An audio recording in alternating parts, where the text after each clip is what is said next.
Bom dia a todos, bem-vindos a mais um Diário de Bordo. Hoje é dia 10 de maio de 2023, sempre muito bom falar com vocês aqui nessas manhãs. Um abraço aí para a Anne, para Flamila, né? Para Fátima, para Glorinha, né? O ADR, Motoboy, o Isaac Wilson, né? Gente, sempre muito bom falar com vocês aí nas manhãs. Bem-vindos a mais esse Diário de Bordo. São mais de 170 agora, mais de 170 diários de bordo, episódios dessa série Diário de Bordo. Entrem nesse canal, @astroponto, se inscrevam, olhem lá nos vídeos. Então, mais de 170 episódios. Essa é uma marca para ser comemorada, né? E tem muitos assuntos diferentes, né? Desde educação, segurança pública, saúde, ciência, tecnologia, inovações, muitas dicas para você que quer fazer a sua startup, começar a sua empresa. Então tem muitas dicas ali também de programas que existem para apoiar isso, para você que está procurando emprego, setor de tecnologia de informação e comunicação, tem muitos empregos e eu dou aqui muitas dicas também. Então olhem lá nos vídeos anteriores, assistam, compartilhem esses vídeos. Sempre muito bom, né? A gente passar coisas boas. Já começo falando isso também, uma coisa que meu pai me ensinava, ele falava o seguinte, a vida, ela é como se fosse uma colheita, né? Então você colhe o que você planta. Então, plante coisas boas, pense coisas boas, faça coisas boas, fale coisas boas, que a vida, de certa forma, de alguma forma, ela vai se juntando, todos os aspectos vão se juntando para que você tenha sucesso nos seus objetivos de vida e para que você viva cada dia mais feliz. Então, pense nisso, né? Plante coisas boas para colher coisas boas. O contrário também é verdadeiro, então evite o contrário. Nós estamos nessa série aqui no Diário de Bordo, nesses 90 dias nós estamos nessa série falando a respeito de programas e projetos do Ministério de Ciência, Tecnologia e Inovações e do Ministério de Comunicações. Por que eu resolvi fazer essa série? Porque existem muitas fake news por parte do governo atual, falando que as coisas não foram feitas no governo anterior e assim por diante. Então, essa série serve como um ponto de referência para que vocês tenham informações, mas não fiquem só nessas informações que eu passo por aqui, não. Olhem na internet, né? Procurem a respeito dos programas que eu falo aqui, né? Procurem, se possível, visitem as instalações que eu cito por aqui para conhecer, né, em loco. Eu gosto disso aí, coisa prática, coisa factual, para que vocês vejam. Não tem fake news, não tem nada disso. Nossa intenção é que vocês conheçam os programas, né, e saibam do que foi feito e do que precisa ser continuado pela gestão presente, né? Então, hoje, né, durante os últimos 10 episódios, eu falei sobre programas do Ministério de Comunicações, que eu fui ministro de Comunicações durante 1 ano e meio, de janeiro de 2019 até junho de 2020. Então, muitas coisas foram feitas no setor de comunicações. Então, nos últimos 10 dias aqui, nos últimos 10 episódios, eu falei a respeito dessas realizações do Ministério das Comunicações. Certamente nós teríamos muitas outras coisas, muitos outros resultados para apresentar, mas eu simplifiquei em 10, vamos dizer assim, 10 resultados, 10 programas para ficar mais curto nessa série, para não ficar tão longo, já são 90 dias. E agora a gente parte aí para cerca de 80 programas no Ministério de Ciência, Tecnologia e Inovações, que eu fui ministro de janeiro de 2019 até março de 2022. Então, muito mais coisas puderam ser realizadas, né? E eu espero que continuem agora com esse ministério. A gente quer, com a ministra atual, a gente quer que exista sucesso no nosso país.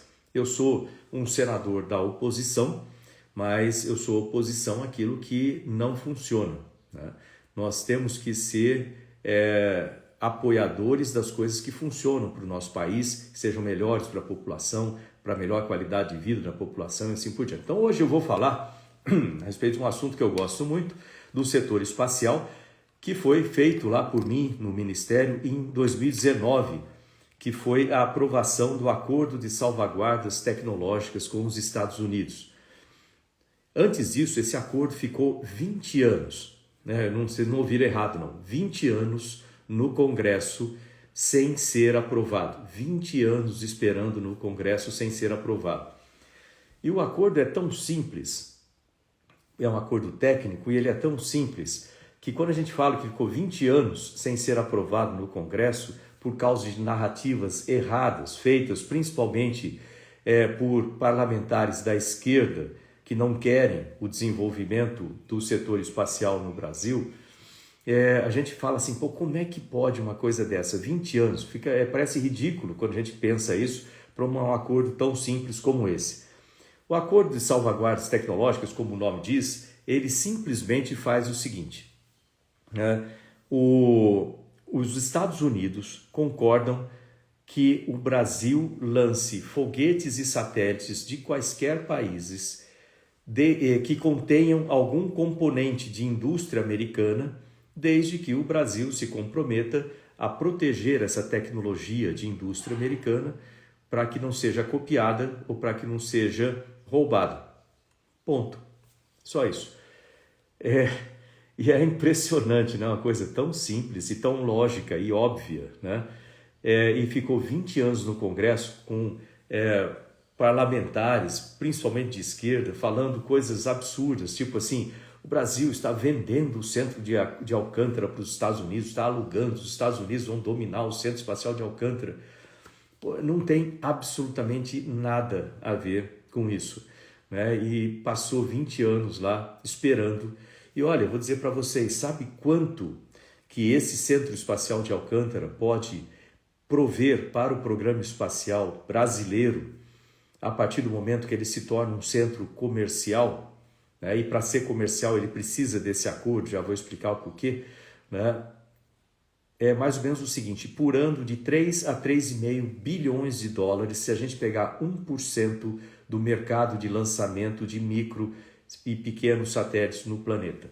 1%, tá? De 3 a 3,5 bilhões de dólares. Se você fizer as contas em 20 anos, você vai ver quanto dinheiro o Brasil deixou de ganhar, o programa espacial deixou de ganhar, graças à narrativa incorreta, às mentiras que foram inventadas lá de trás, que fez com que esse processo, esse centro ficasse inativo durante todos esses anos, sem poder render esses valores todos para o Brasil. Não é um absurdo uma coisa dessa?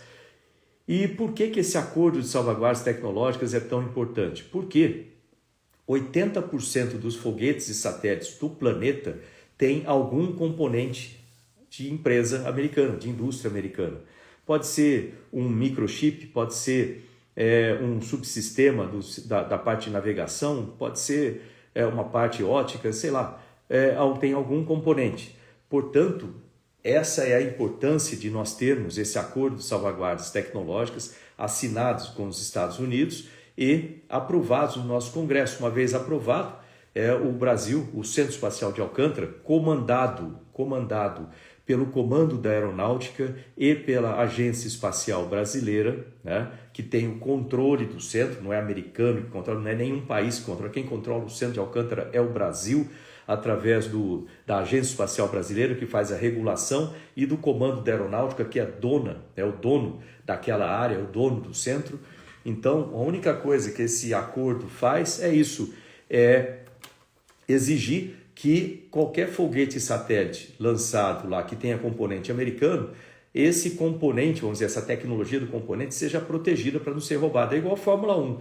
Né? Você vai lá na Fórmula 1, onde ficam os carros guardados ali antes de sair para a corrida, onde eles fazem a manutenção, sei lá, vai no box da Ferrari, fala assim, eu sou brasileiro, eu quero entrar aí no box da Ferrari. Eles vão falar assim, olha, lamento que esse box aqui está fechado, né, durante a corrida, então durante a corrida, quem entra ali são os técnicos da Ferrari, são os fiscais de pista, né, os fiscais ali da corrida que podem entrar, são brasileiros, mas que podem entrar ali. E o restante, se você quiser entrar lá com uma máquina fotográfica para tirar foto do último desenvolvimento tecnológico do carro da Ferrari, né, como que ele funciona, eles não vão deixar, lógico, isso aí é segredo de indústria, segredo industrial, né? E durante a corrida, significa que eles são donos do box, que a Ferrari passou a ser dona daquele box? Não, significa que durante aquela corrida ele está usando aquele box e protegendo a tecnologia. Acabou a corrida, eles vão embora, o ano que vem pode ter lá a McLaren, sei lá, outros carros de Fórmula 1. É assim que funciona, e exatamente assim que funciona o Centro Espacial de Alcântara, modelo do que acontece no Kennedy Space Center, do que acontece em Kourou, do que acontece lá, né, em Chiricota, lá na Índia, ou no centro de lançamento da China, é exatamente da mesma forma. Não tem nada foi inventado aqui no Brasil. Tanto que os Estados Unidos possuem acordos com alguns desses países, né, com exatamente o mesmo tipo de acordo de salvaguardas tecnológicas. Então, esse era o acordo de salvaguarda tecnológicas. Quando eu cheguei no Ministério em janeiro de 2019, eu vi que esse acordo estava parado há 20 anos. Aí nós tivemos que conversar bastante com a Força Aérea, que já estava fazendo conversações lá com o Departamento de Estado americano, né? Eu fui lá para os Estados Unidos, conversei, obviamente eu tenho uma penetração muito grande, eu tenho muitos amigos na NASA, no Departamento de Estado, ou seja, que conhecem, né? Eu conheço lá o pessoal. Nós fomos para lá, fizemos o final disso aí, eu fiz a assinatura, né? O presidente Bolsonaro estava comigo naquele dia, eu fiz a assinatura nos Estados Unidos do acordo de salvaguardas, trouxemos para cá, mandamos para o Congresso. Eu fui ao Congresso inúmeras vezes para conversar na Câmara dos Deputados, no Senado, para explicar a respeito do acordo. Volta e meia aparecia um político ali desavisado, falando bobagem sobre o acordo, mas vocês estão alugando o centro para os Estados Unidos. Não, deputado. Não é isso. Leia o acordo não tem absolutamente nada a ver com isso aí, só trata de proteção de tecnologia, como o nome diz. Mas vocês não falaram com os quilombolas antes. Deputado, ou senador, isso aí não tem nada a ver com terra quilombola, isso não tem nada a ver com... Isso tem a ver com tecnologia ser empregado no centro. É igual o centro decidir comprar um satélite, um radar novo, ele vai comprar um radar novo, ele não precisa falar com os quilombolas, vai pegar... Pessoal, vocês acham melhor a gente comprar um radar 434TX ou um radar 402/34TX? Então, não tem absolutamente nada a ver, né? Nós falamos sim e muito com os quilombolas durante todo o plano de desenvolvimento integrado de Alcântara, que significa como que a cidade de Alcântara vai ser melhorada com a utilização do centro e recursos entrando ali, com recursos de royalties, por exemplo, entrando para melhorar as agrovilas. Aí, obviamente, a gente falou com eles, foram dados mais de 150 títulos de terra para os quilombolas. Diga-se de passagem, eles estavam, antes da gente entrar no ministério, eles estavam há mais de 34 anos, 36 anos, na verdade, sem ter nem posse de terra. Posse é diferente de titulação, vocês sabem disso. E nem posse coletiva, que é uma coisa que o pessoal comunista inventa, que é para fazer o seguinte: eu dou uma posse coletiva dessa terra, então moram aqui 30 famílias, mas eles não têm direito à terra. A terra é minha, seja lá de que organização, né, não governamental, ou seja assim, a terra é minha. E vocês podem usar a terra, mas não é de vocês, é minha. Eu acho uma sacanagem fazer esse tipo de coisa, criar ali como se fosse uma comunidade dependente daquela organização. Isso não é assim que a gente tem que tratar a população. Então nós chegamos lá, o Comando Aeronáutica fez a regularização da terra, foram mais de 150 títulos de terra entregues para aqueles quilombolas. Muitos deles choravam quando recebiam aquele título, muitos deles que o parente antigo que mudou para lá, foi transferido da terra onde é o centro hoje, foi transferido para as agrovilas. O parente que foi transferido já morreu e quem recebeu foi a família.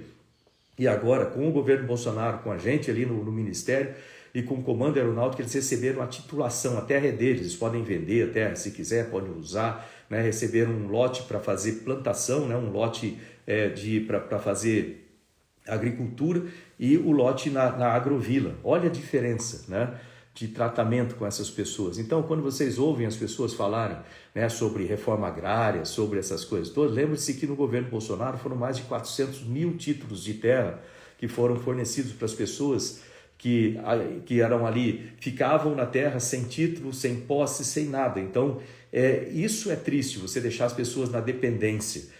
Nós não, nós entramos e a gente deu a terra para a pessoa. Isso é dignidade para a pessoa, isso é fazer o que tem que ser feito. Então, foi feito isso lá, né? Eu ouço de vez em quando, que nem agora mesmo, o pessoal falou de julgamento na OIT a respeito dos quilombolas lá de Alcântara. Quem provoca tudo isso não são os quilombolas que estão assentados ali nas agrovilas, que já têm a posse, já têm a titulação das terras. Então, o Ministério da Agricultura também, através do Plano de Desenvolvimento Integrado que nós criamos lá no Ministério, o Ministério da Agricultura colocou o Senar para dar instrução para os quilombolas plantarem, porque, pensa nisso, eles eram pescadores, de repente ele vai para uma agrovila e ele tem que virar agricultor, ele não sabe plantar, então ele tem que aprender a plantar. Então tem lá, o Senar foi lá dar cursos para eles, a Universidade Federal do Maranhão trabalha, a gente colocou nesse programa de desenvolvimento integrado, isso envolvia governo federal com o Ministério de Ciência, Tecnologia e Inovação, Ministério da Agricultura, Ministério da Cidadania, Ministério de Desenvolvimento Regional, tantos ministérios diferentes. Além disso, envolvia o governo do estado do Maranhão, o governo da cidade de Alcântara, os quilombolas participavam do conselho ali para saber o que ia ser feito, a Universidade Federal do Maranhão, o Instituto Federal de Alcântara, todo mundo trabalhando junto. Sim, a Federação das Indústrias do estado do Maranhão, né? A parte de comércio, todo mundo trabalhando para o bem-estar daquelas pessoas e para o bem-estar da região como um todo. Isso sim é fazer alguma coisa decente, com propósito, com desenvolvimento. E tudo isso começou com acordos de salvaguardas tecnológicas assinados com os Estados Unidos, em que os Estados Unidos não têm o controle do Centro Espacial de Alcântara. Eu até dou risada quando eu ouço isso, porque é uma besteira tão grande, é igual o pessoal falar de terra plana. Diga-se passagem, eu lembrei do assunto que eu vou falar daqui a pouco. É igual o pessoal fica falando bobagem de terra plana, né? E eu tenho que rir quando eu ouço essas bobagens assim, né?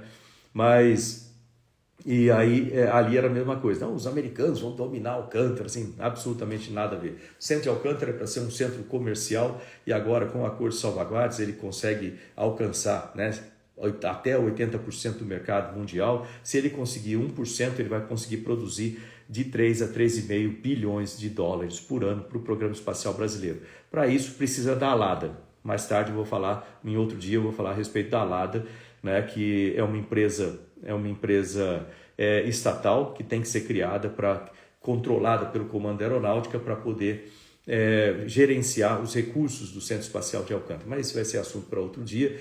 O que eu quero falar agora, para a gente completar o nosso dia aqui no Diário de Bordo, é sobre ontem no Congresso.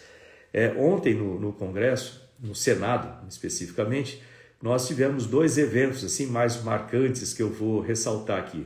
Nós tivemos a participação de ministros ali. Então, de manhã esteve lá, no primeiro tempo da manhã, a ministra Simone Tebet, do Planejamento, na Comissão de Infraestrutura, em conjunto com a Comissão de Desenvolvimento Regional. Também a ministra Margarete Menezes, na Comissão de Educação, Cultura e Esporte.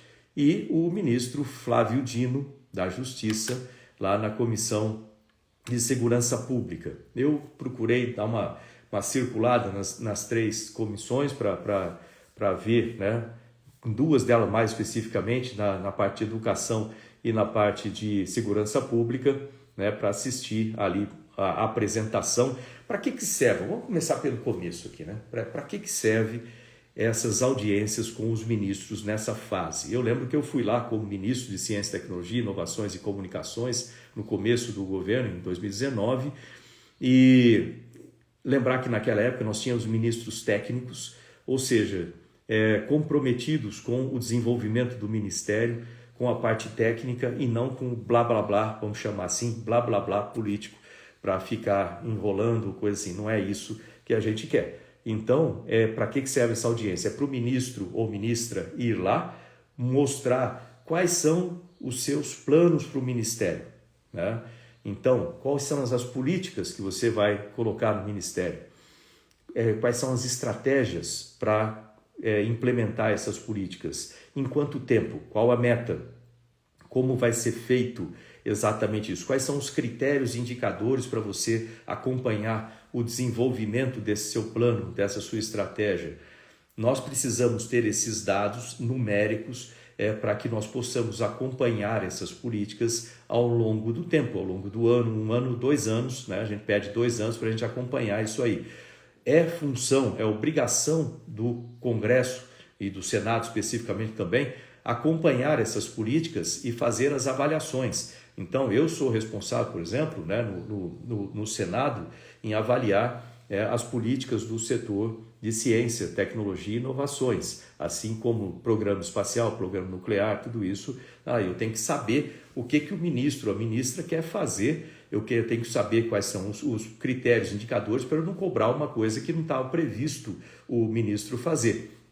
Isso é óbvio, isso é lógico, isso é pragmático. Tem que pensar de forma prática e pragmática para que a gente tenha resultado no país. Ficar com blá blá blá só, narrativa, olhar para trás, ficar só metendo pau no governo anterior sem olhar para frente, isso não resolve nada, isso não traz nada de novo, isso não traz o resultado que a gente precisa ter.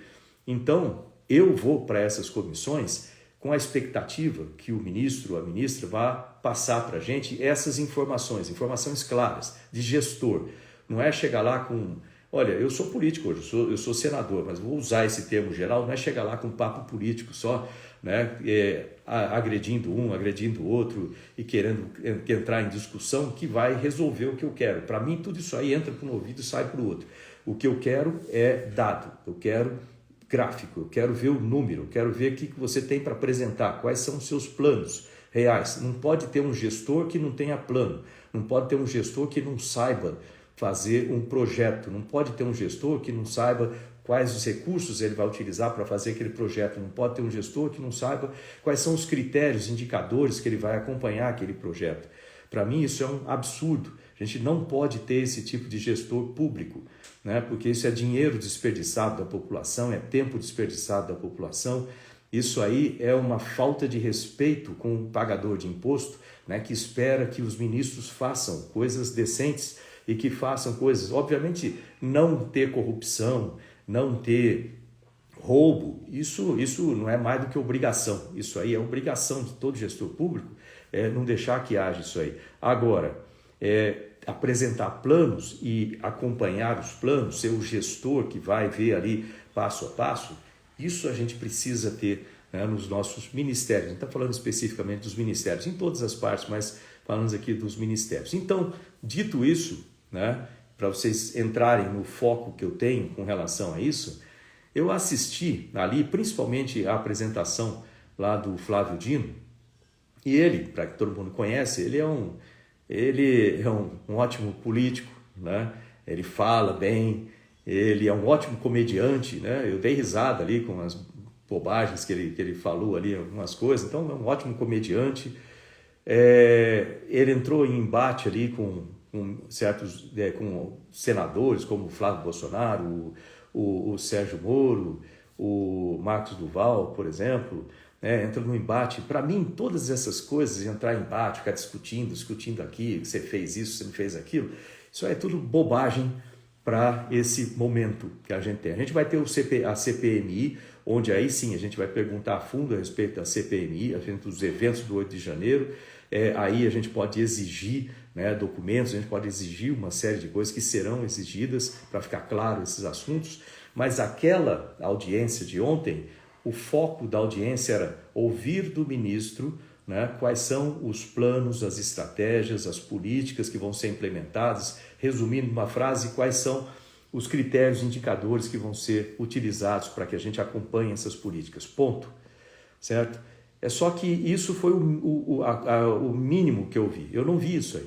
Então eu vi discussão, eu vi arrogância, eu vi palavras de humildade, eu vi muito blá blá blá, muita enrolação, mas discussão, mas coisa prática eu vi muito pouco, né? Eu não vi números, não vi assim as coisas sendo apresentadas da maneira como deveria, né? Então eu dei risada, sem dúvida, no momento que eu fui fazer a minha pergunta, ele chegou lá e falou assim, pô, tá aqui, bom te encontrar aqui, a gente já se encontrou várias vezes por causa do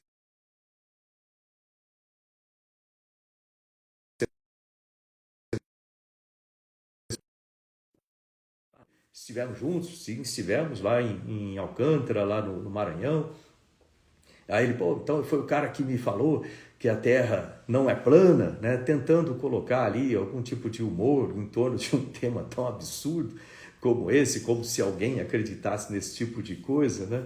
Eu ouvi, dei risada, lógico, né? Eu respondi para ele, pô, consegui te convencer que a Terra não é plana, né? Só para entrar no mesmo clima ali, mas para mim, ali eu não estou ali para brincar, eu estou ali para saber exatamente quais são os planos para combate ao crime organizado, quais são os planos para prosseguir, né? E não abandonar, não ser só em crise a questão dos Yanomamis, para colocar ali, né, o governo, o Estado, ficar lá para ajudar. Ele não é da saúde, mas na parte da justiça, como que vai ser feito isso para acompanhar, para evitar invasões de terras indígenas, evitar mortes por lá. É essa coisa prática que a gente quer saber, né? Mas eu não tive as respostas, infelizmente. Aliás, eu vi uma conversa ontem, né, eu vi, aliás, de um post que eu vi, né, de uma frase do presidente Lula a respeito dos ministros, é algo assim que eu achei um absurdo. Quando eu ouvi, a pessoa me falou, eu falei, pô, não é possível que ele tenha falado uma bobagem desse jeito, né?